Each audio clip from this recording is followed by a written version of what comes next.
नीलम गोरे यांच्या माजी ओएसडींनी प्रताप केलाय। मुलाला सरकारी नोकरी देण्याचं आमिष दाखवत पोलीस अधिकाऱ्यालाच त्यांनी गंडवलंय। पोलीस अधिकाऱ्याकडून 9 लाख रुपये उकळलेत असं समजतंय। माजी ओएसडी सचिन चिखलीकर याच्यावर फसवणुकीचा गुन्हा दाखल झालाय। फसवणूक झाल्याचं लक्षात येताच निवृत्त पोलीस अधिकाऱ्यांनी पोलीस स्टेशनमध्ये धाव घेतली, याबाबत तक्रार केली।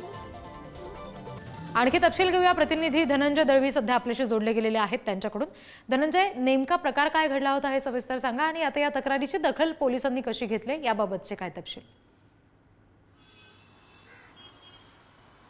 रिद्धी, या सगळ्या संदर्भात माहीम पोलीस स्थानकामध्ये तक्रार दाखल करण्यात आलेली आहे। या सगळ्याचा तपास आता पोलीस करतायत।